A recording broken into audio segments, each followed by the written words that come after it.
Assalamualaikum warahmatullahi wabarakatuh. Marilah kita mulai pembelajaran ini dengan membaca Al-Fatihah. Ala manfaati ulumi wa ulumikum Al-Fatihah. A'udzu billahi minasyaitonir rajim. Bismillahirrahmanirrahim. Alhamdulillahi rabbil alamin arrahmanir rahim maliki yaumiddin. Iyyaka na'budu wa iyyaka nasta'in. Ihdinas siratal mustaqim siratal ladzina an'amta 'alaihim ghairil maghdubi 'alaihim waladdallin. Amin ya rabbal alamin. Anak-anakku, kamu kelas 10 ya. Anak baru di MA Al-Mu'awanah. Perkenalkan dulu, nama saya Imam Sa'duddin atau biasa dipanggil dengan Pak Imam. Ya, semoga engko corona nindang habis, engko ndang iso ketemuan. Gak enak belajar model ngene, tapi ya ini terpaksa darurat, maka kita harus belajar sementara model semacam ini. Anak-anakku, bab pertama dalam fikih. Nanti Pak Imam ngajar fikih ya. Biasanya jadwalnya hari Sabtu. Nanti kalau sudah tatap muka biasanya Pak Imam hari Sabtu. Bab pertama adalah konsep fikih dalam Islam. Apa sih konsep fikih dalam Islam itu? Kita lanjutkan ya. 3 bagian yang sangat urgen, sangat penting dan tidak dapat terpisahkan di dalam agama kita, agama Islam. Hadis Nabi ini agak panjang. Dulu itu Nabi didatangi oleh orangnya itu bajunya sangat putih, rambutnya sangat hitam. Dia ujuk-ujuk itu datang ke Nabi. Sahabat tidak ada yang tahu, nggak ada yang kenal. Tetapi orang ini tidak terlihat seperti perjalanan jauh. Jadi aneh. Zaman men kurang ono mobil Kang. Jadi kalau jauh ya pasti terlihat kumus-kumus. Ini ndak. Tapi kalau dekat sahabat nggak kenal. Lah ini bertanya tentang 3 hal ini. Makanya nanti coba lek sampean browsing di internet itu ya tentang hadis yang panjang tentang seseorang yang datang Nabi, bajunya sangat putih, rambutnya sangat hitam, sahabat nggak kenal tapi nggak ada tanda-tanda pergi jauh. Nah, 3 hal itu apa? 1, ilmu tauhid. Ilmu tauhid ini utawa iman. Yang kedua adalah ilmu fikih. Nah, ini yang akan kita pelajari. Fikih itu ya sholat dan lain sebagainya itu. Dan yang ketiga adalah ilmu akhlak atau lebih terkenal dengan tasawuf. Konsep fikih dalam Islam. Fikih itu bahasa Arab, nak.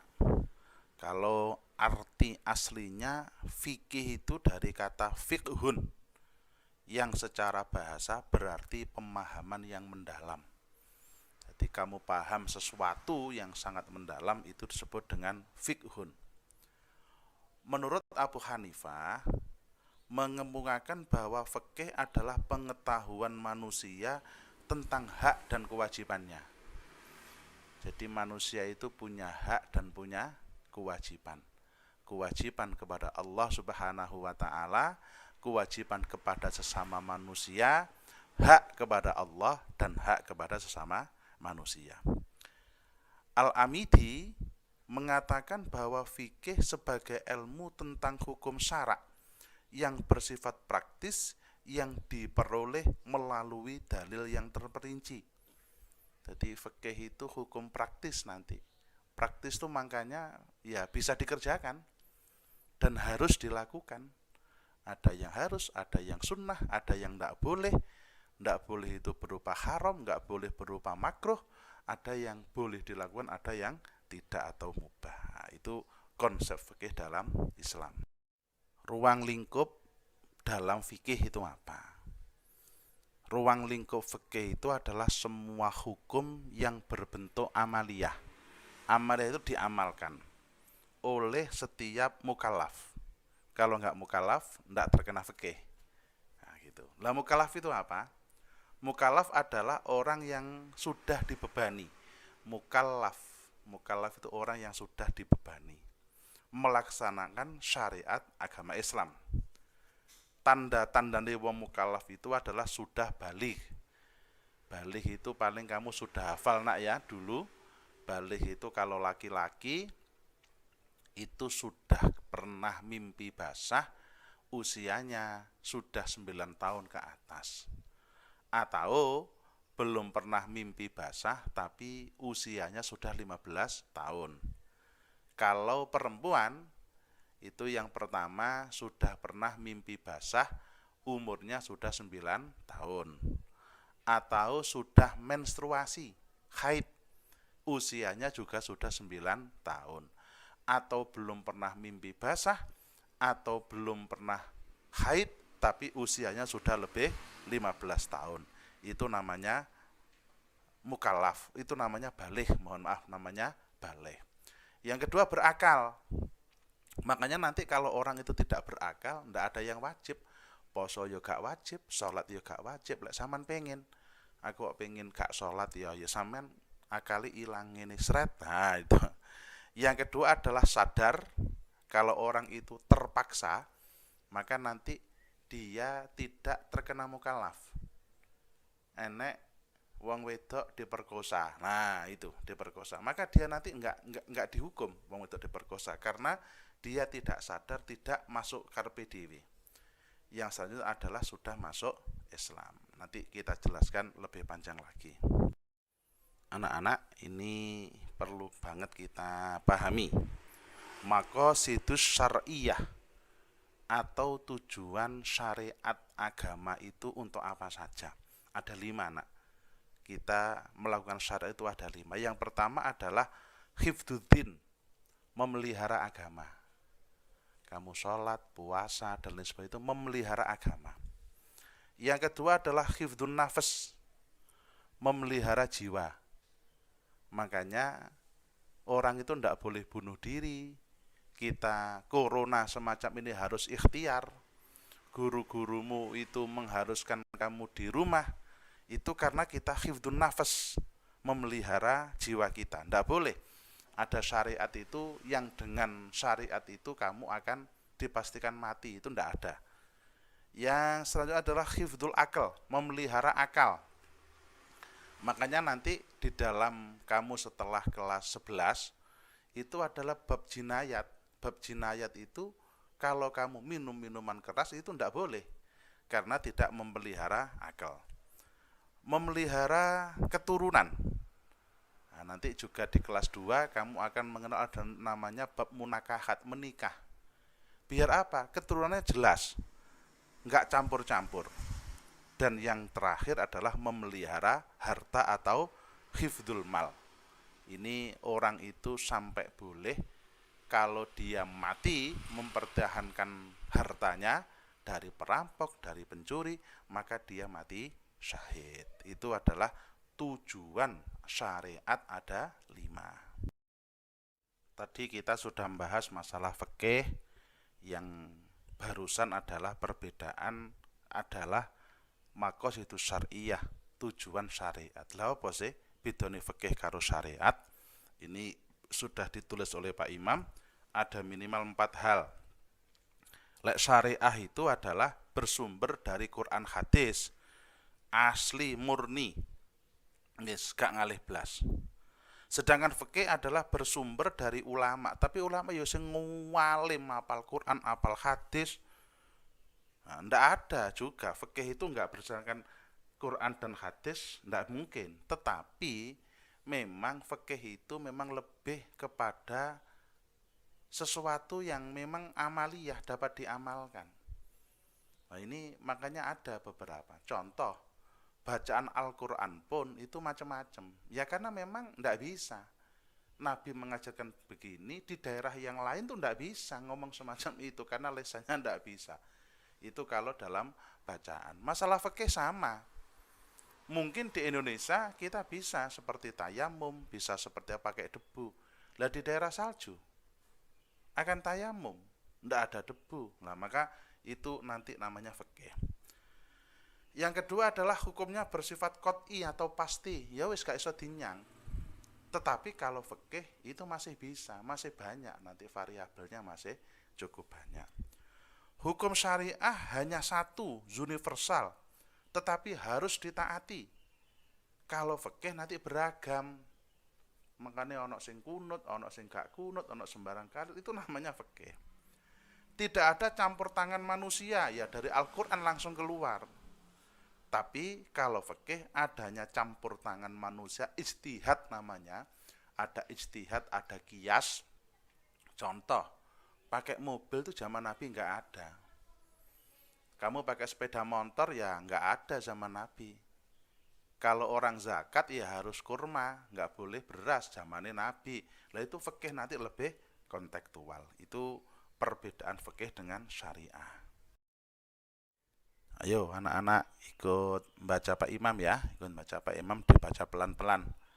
A'udzu billahi minasyaitonir rajim. Bismillahirrahmanirrahim. Ya ayyuhalladzina amanu idza kumtum ilas sholati faghsilu wujuhakum wa aydikum ilal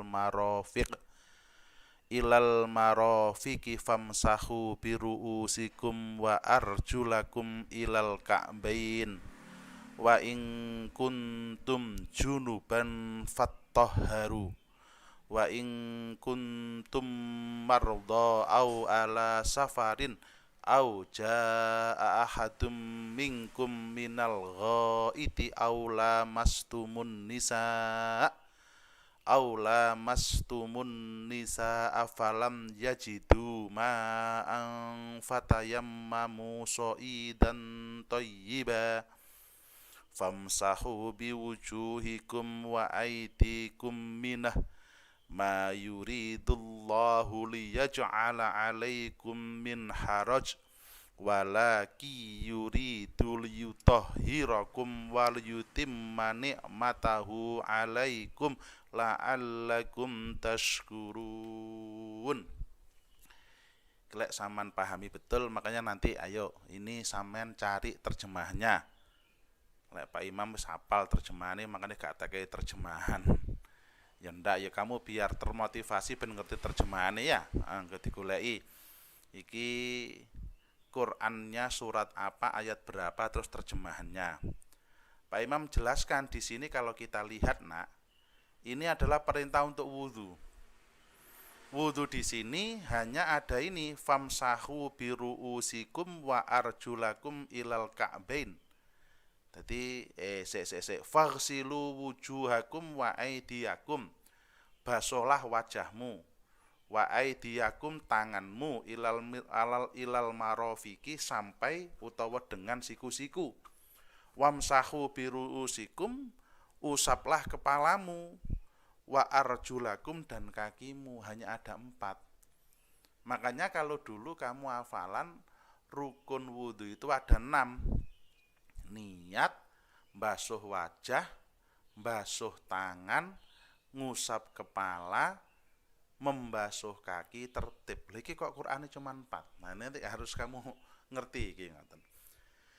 Tayamum sama. Di sini tayamum rukunnya ada 2. Famsahu biwujuhikum wa aidikum.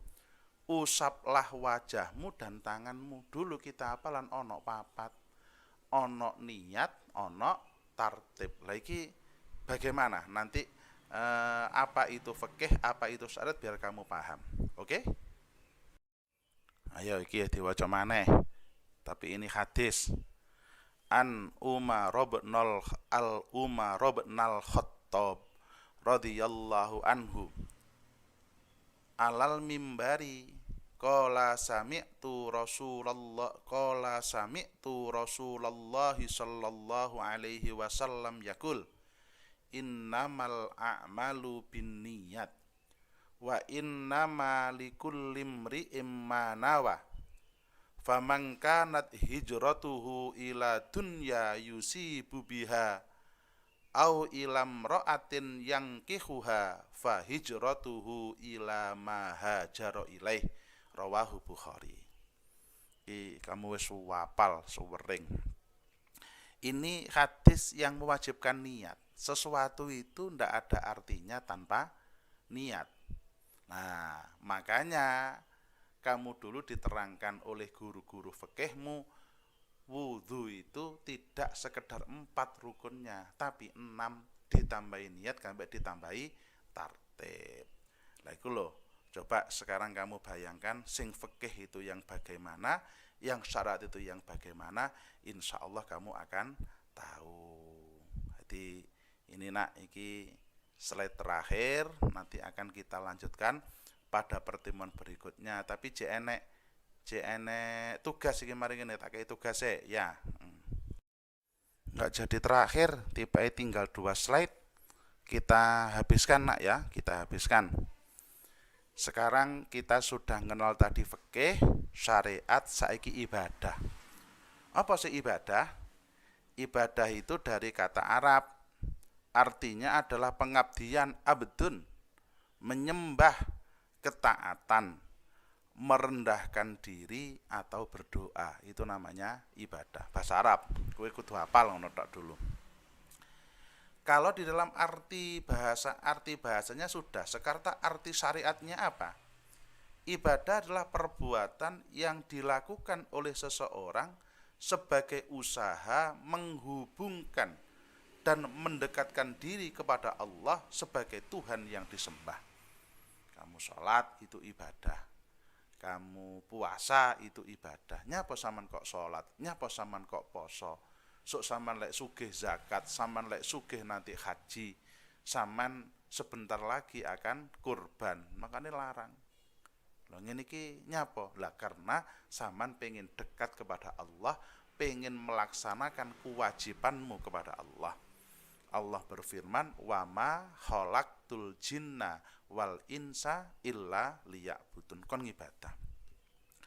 Menurut ulama fikih, ibadah adalah semua bentuk pekerjaan yang bertujuan memperoleh ridho Allah dan mendambakan pahala dari Allah di akhirat, bukan di dunia. Allah ku ora butuh kok.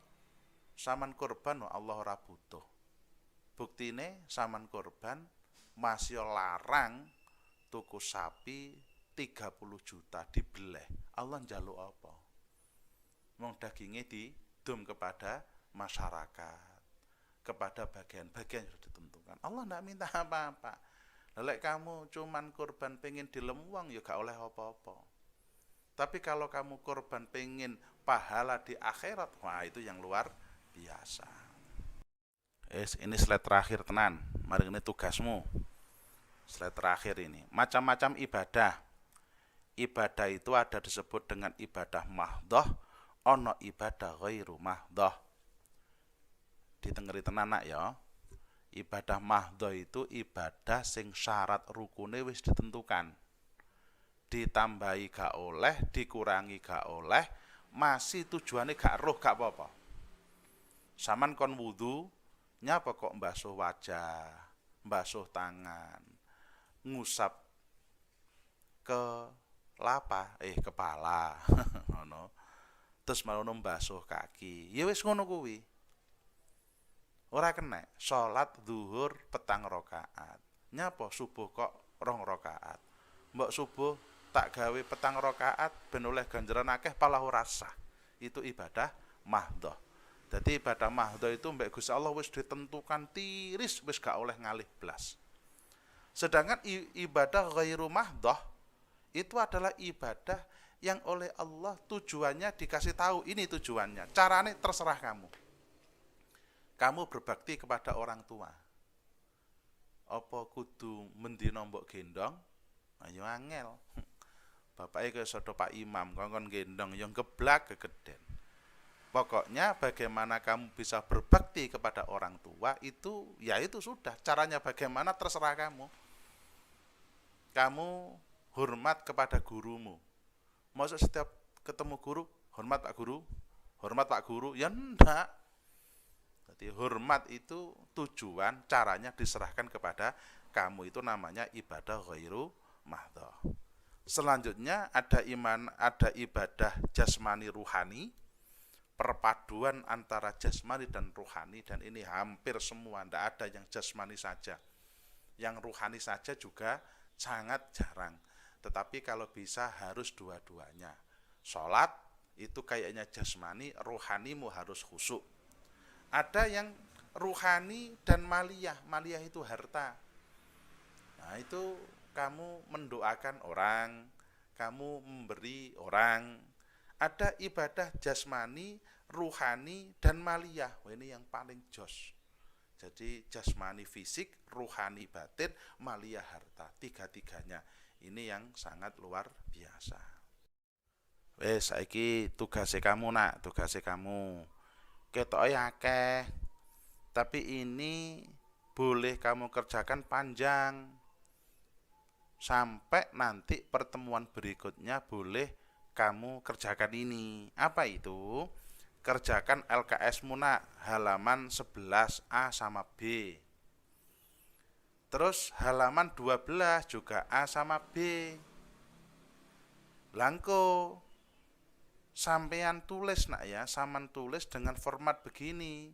Halaman 11 itu 1A, 2B, 3C, dan seterusnya.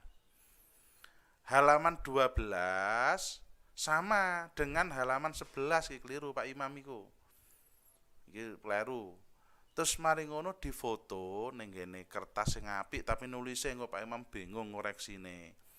Mbok tulis ning ngene kertas terus di foto ya, difoto terus dikirimke. Untuk Rumami 2 cukup kamu tulis di LKS kemudian kalian foto. Iki mungkin Pak Imam lek ngoreksi rada ngelu iki, pene tulisanmu ruwet-ruwet ngono. Soal tidak banyak nak, karena kalian kerjakan sampai pada pertemuan berikutnya. Ngono ya. Wis ya, paham kabeh ya, tugasnya paham dan juga semoga materinya difahami. Ayo kita berdoa bersama. Bismillahirrahmanirrahim. Subhanakallahumma wa bihamdika asyhadu an la ilaha illa anta astaghfiruka wa atubu ilaik. Assalamualaikum warahmatullahi wabarakatuh.